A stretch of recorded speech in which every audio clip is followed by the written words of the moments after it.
সালে জামাল ভুঁইয়ার জাতীয় দলের অভিষেকের মাধ্যমে বাংলাদেশের প্রবাসী খেলোয়াড়ের যাত্রা শুরু হয়েছিল। সময়ের পরিক্রমায় সেই জামাল এখন বাংলাদেশের অধিনায়ক। 2025 সালে এসে হামজা চৌধুরীর অন্তর্ভুক্তির মাধ্যমে এই সংস্কৃতি এক যুগ পূর্ণ করেছে। জামাল ও হামজার পাশাপাশি বাংলাদেশের লাল সবুজ জার্সিতে আরও কিছু প্রবাসী খেলোয়াড় জায়গা করে নিয়েছেন। বর্তমান দলে আছেন তারিক কাজী ও কাজেম শাহ। এছাড়া প্রাথমিক দলে ছিলেন ফাহমিদুল ইসলাম। গেল কয়েক বছরে জাতীয় ও বয়সভিত্তিক দলে আরও কিছু প্রবাসী খেলোয়াড়ের অভিষেক হয়েছে, তবে সংখ্যাটা আরও বাড়তে পারত। কিন্তু বাফুফের উদাসীনতায় অনেক প্রবাসী থেকে গেছেন গুরুত্বহীন। তবে বাফুফের নতুন কমিটি প্রবাসীদের নিয়ে বেশ ইতিবাচক, যা সমর্থকদেরও করছে আশাবাদী। কয়েকদিন আগে বাংলাদেশের জার্সিতে অভিষিক্ত হয়েছেন হামজা চৌধুরী। ইংলিশ প্রিমিয়ার লিগে খেলা হামজা নিজের প্রথম ম্যাচে যোগ্যতার প্রমাণ দিয়েছেন। ভারতের বিপক্ষে দুর্দান্ত পারফর্ম করেছেন তিনি। তাই তো বাংলাদেশ ছাড়িয়ে ভারতেও হামজাকে নিয়ে প্রশংসায় পঞ্চমুখ সবাই। হামজার এমন দুর্দান্ত পারফরমেন্সে অনুপ্রাণিত হচ্ছে বাফুফে। জাতীয় দলে আরও মানসম্মত প্রবাসী খেলোয়াড় অন্তর্ভুক্ত করতে কাজ শুরু করছে তারা। তবে এবার জাতীয় দলের পাশাপাশি বয়সভিত্তিক দলেও প্রবাসী খেলোয়াড় নেওয়ার পরিকল্পনা রয়েছে, যাতে তারা ধাপে ধাপে জাতীয় দলে জায়গা করে নিতে পারে।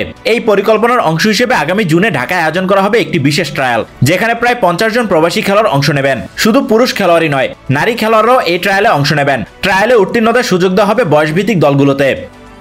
বাফুফের সহসভাপতি ফাহাদ করিম এই উদ্যোগ সম্পর্কে জাগো নিউজকে বলেন, এখন পর্যন্ত যে তথ্য পাওয়া গেছে তাতে 32 জন ছেলে এবং 4 জন মেয়ে এই ট্রায়ালে অংশগ্রহণ নিশ্চিত করেছেন। এদের বেশিরভাগই ইউরোপের বিভিন্ন দেশ থেকে আসবেন। এছাড়া অস্ট্রেলিয়া, যুক্তরাষ্ট্র, কানাডা সহ আরও কয়েকটি দেশের ফুটবলাররাও থাকবেন। এই ট্রায়ালের সমন্বয়কের ভূমিকায় থাকছেন ডেনমার্ক প্রবাসী সাকিব মাহমুদ, যিনি আবার জামাল ভুঁইয়ার বন্ধু।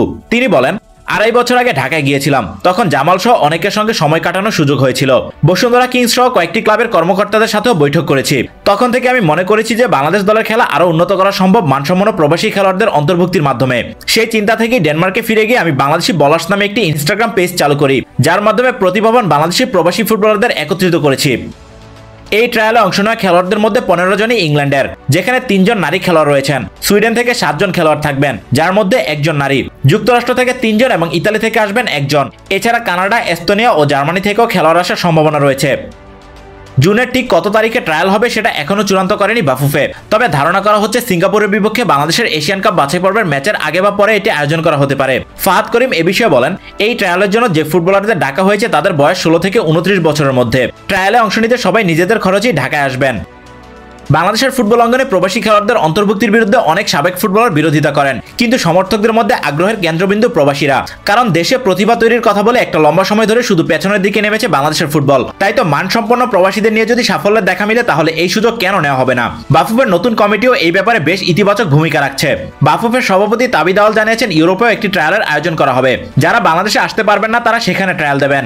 মানসম্মত প্রবাসী এবং দেশীয় খেলোয়াড়দের সমন্বয়ে একটি শক্তিশালী জাতীয় দল এবং পাইপলাইন সমৃদ্ধ করতে বদ্ধপরিকর বাফুফের নতুন কমিটি।